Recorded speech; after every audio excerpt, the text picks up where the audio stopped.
Hola a todos, me da gusto saludarles nuevamente esta semana. Esta semana la lección, como siempre, me gustó mucho. Es como que no puedo creer que ya vamos en la lección número 5. O sea, ya hace 5 semanas que empecé a grabar videos. El tiempo pasa muy rápido. Esta semana la lección tiene como título Vivir para Dios. Y el versículo está en 1 de Pedro 3:12, que dice así: porque los ojos del Señor están sobre los justos y sus oídos atentos a sus oraciones. Pero el rostro del Señor está contra aquellos que hacen el mal. Esta lección nos dio una de trancazos y sopetazos que qué barbaridad, empezando con este versículo. Pedro veía el núcleo de la cristiandad, el núcleo de nuestra fe, el núcleo de nuestras relaciones es el amor. Así lo veía Pedro y yo personalmente creo que así es. Con esta base, con la base del amor, Pedro nos enseña cómo deben de ser las relaciones o cómo debemos de actuar los unos con los otros y para Dios. La primera parte de esta lección la vamos a leer en 1 de Pedro 3 del 8 al 12. Finalmente, sed todos de un mismo sentir, compasivos, amándoos fraternalmente, misericordiosos, amigables, no devolviendo mal por mal ni maldición por maldición, sino por el contrario, bendiciendo, sabiendo que fuisteis llamados para que heredaseis bendición. Porque el que quiere amar la vida y ver días buenos, refrene su lengua del mal y sus labios no hablen engaño. Apártese del mal y haga el bien. Busque la paz y síguela. Porque los ojos del Señor están sobre los justos y sus oídos atentos a sus oraciones. Pero el rostro del Señor está contra aquellos que hacen el mal. Cristo vino a esta tierra no solamente para transformarnos. A pesar de que es muy lindo, y es muy lindo que Dios nos perdona y nos hace salvos, no solamente vino para otorgarnos el perdón, sino que vino para transformarnos. Pedro aquí dice, si recuerdan la lección pasada, primero le habla a los esclavos y luego a las esposas. Y aquí dice, sean todos de un mismo sentir. Está hablando aquí de unidad, no de uniformidad. Y vamos a hacer una diferencia entre estas dos palabras. No es lo mismo unidad que uniformidad. Pedro no está diciendo sean todos iguales, piensen todos exactamente lo mismo. Así como lo hablaba Pablo haciendo la analogía del cuerpo, que el cuerpo pues tiene muchas partes diferentes.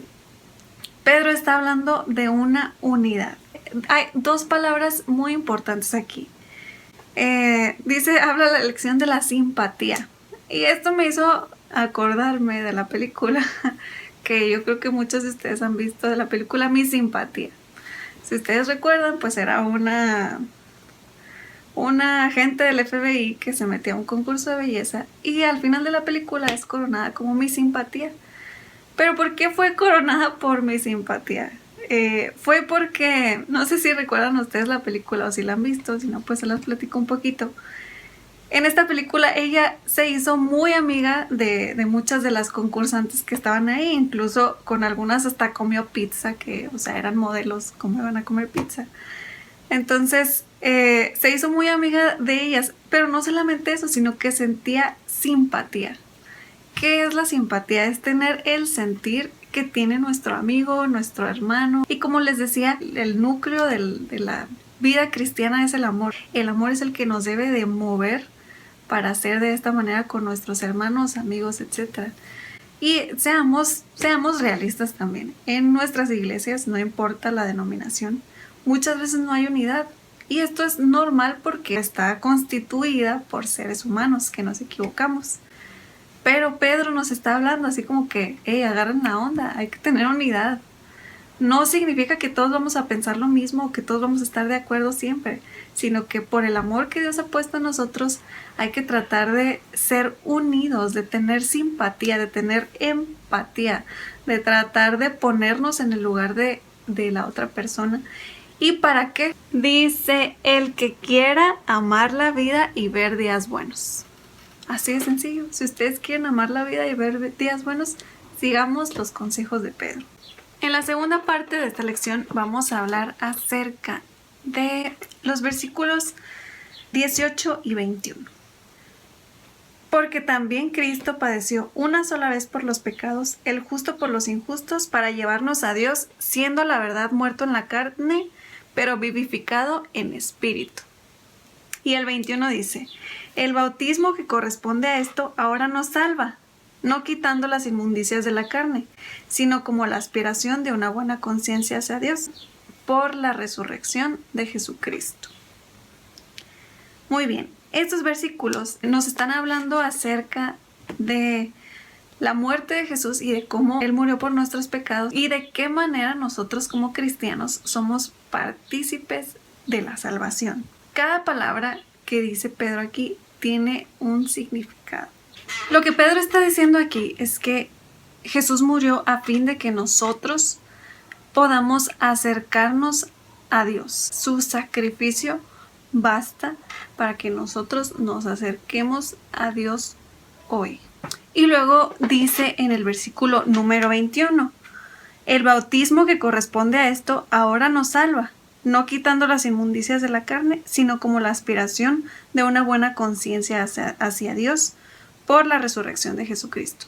Significa que siendo partícipes del bautismo, como Pedro lo está diciendo aquí, nosotros estamos aceptando o estamos siendo copartícipes de Cristo en su sufrimiento. El que nosotros nos bauticemos significa que estamos dejando nuestros pecados en el bautismo. Y les voy a leer un versículo que está en Romanos 6:11 que dice así: así también vosotros consideraos muertos al pecado, pero vivos para Dios en Cristo Jesús, Señor nuestro. Cuando hemos muerto al pecado por el bautismo, hacer real la muerte del pecado en nuestra vida. Y esto nos lleva a la siguiente parte de esta lección.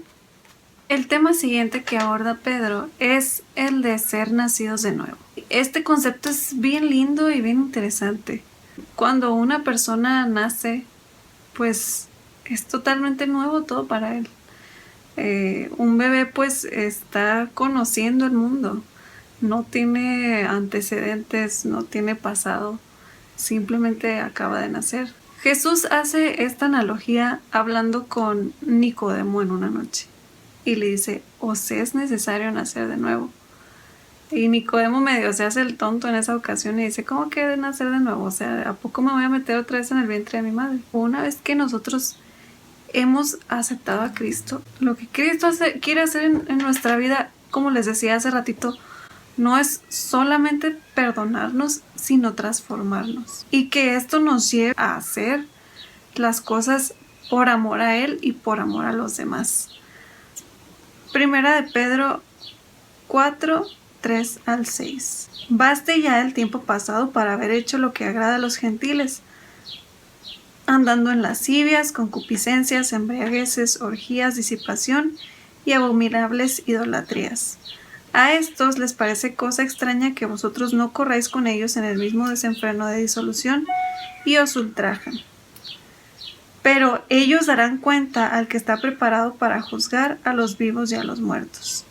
Porque por esto también ha sido predicado el evangelio a los muertos, para que sean juzgados en carne según los hombres, pero vivan en espíritu según Dios. Aquí dice, baste ya, o sea, ok, ya aceptaste a Cristo, ya que te haya bastado el tiempo que estuviste sin Cristo para hacer todas estas cosas que dices aquí. Ahora que estás en Cristo y eres nacido de nuevo, nuestra vida no es como que no es un deber, simplemente es una consecuencia del amor. Dios quiere de nosotros sintamos esa transformación. A Cristo, a Dios no le interesa que nosotros hagamos como que somos buenos. Él quiere que realmente seamos transformados. Y Pedro habla de dos cosas importantes en nuestro mundo hoy. En nuestro mundo hoy y yo lo he visto, probablemente muchos de ustedes también, habla aquí acerca de el alcoholismo y la sexualidad desenfrenada. El primero, el alcoholismo, pues es un problema que afecta a muchas personas.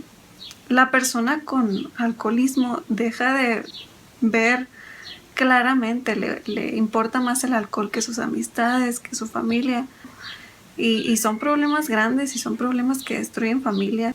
La sociedad no ha encontrado una cura para esta enfermedad del alcoholismo. Y Pedro nos llama a que con la base del amor nosotros tratemos a estas personas que están con problemas de esta situación. Y otra es que nos llama a no hacer lo mismo, nos llama a ser diferentes. Incluso dice aquí Pedro, los que los conocían antes van a decir, oye, ¿qué onda? O sea, pues, ¿por qué ya no vas con nosotros o qué? Es parte natural de nuestro proceso de transformación o de cambio una vez que hemos aceptado a Jesús.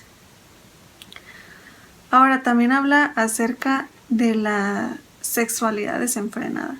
Y como cristianos luego no se habla muy bien acerca del sexo. Creemos que, o otras personas que nos conocen como cristianos creen que el sexo es algo malo. Pero hay incluso autores cristianos que hablan de esto. Cantares es un libro hermoso que habla de este tema. Dios hizo el sexo en la creación. Es una parte fundamental de un matrimonio, pero Pedro habla aquí acerca de la sensualidad, de dejarse llevar por los deseos.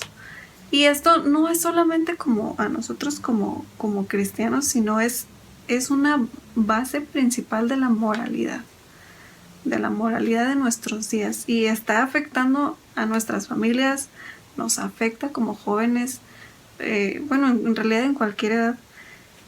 Dios instituyó la sexualidad dentro del matrimonio y fue algo bendito. Es algo tan lindo que Dios utilizó la analogía de que Jesús es el esposo que está esperando a su esposa.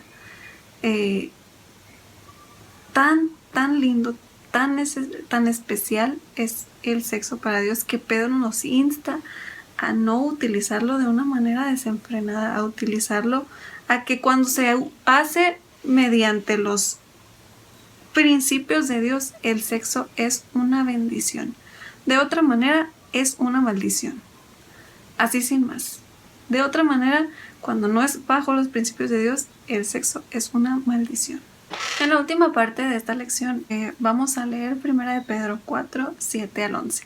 Y esta es mi parte favorita, porque es la base de todo, la razón de todo y el fin de todo. Mas el fin de todas las cosas se acerca. Sed pues sobrios y velad en oración. Y ante todo, tened entre vosotros ferviente amor, porque el amor cubrirá multitud de pecados. Que es el versículo de la semana pasada. Es súper lindo este versículo. Hospedaos los unos a los otros sin murmuraciones. Cada uno según el don que ha recibido, ministrelo a los otros como buenos administradores de la multiforme gracia de Dios. Si alguno habla, hable conforme a las palabras de Dios. Si alguno ministra, ministre conforme al poder que Dios da, para que en todo sea Dios glorificado por Jesucristo, a quien pertenecen la gloria y el imperio por los siglos de los siglos. Amén. Aquí Pedro nos está hablando acerca del fin. Y por muchos años, por mucho tiempo, los cristianos hemos esperado el fin de todas las cosas, porque esto significa que vamos a reencontrarnos con Jesús. Y aquí Pedro está diciendo algunas cosas que tienen que pasar en nuestra vida para que estemos como preparados para recibir a Jesús. Nos dice, sed pues sobrios y velad en oración. A veces actuamos como extremistas, como cristianos que estamos esperando a Jesús. Hay que vivir como si faltaran 1000 años para que viniera Jesús, pero al mismo tiempo como si fuera a venir mañana. O sea, hay que estar preparados en todo momento, pero también hay que cumplir nuestras responsabilidades mientras estamos aquí en la tierra. Y luego dice, y ante todo, tened entre vosotros ferviente amor, porque el amor cubrirá multitud de pecados. Por eso les decía que esta es mi parte favorita. Para Pedro, el amor era el principio de la fe, era la base del amor de Dios y lo que nos debe de mover para hacer cosas para cumplir la misión. Este es el final de la lección. Tened entre nosotros mucho amor, porque el amor va a cubrir multitud de pecados. El amor que solamente viene de Dios. Espero que esta lección se haya entendido. Espero que el audio esté mejor que las semanas pasadas. Una súper disculpa a todos los que me dijeron. Estoy esperando un micrófono, entonces también espero que las próximas lecciones sean mejor, con un mejor audio. Pero espero que hayan disfrutado este video. Denle like si les gustó, suscríbanse a mi canal y nos vemos la próxima semana.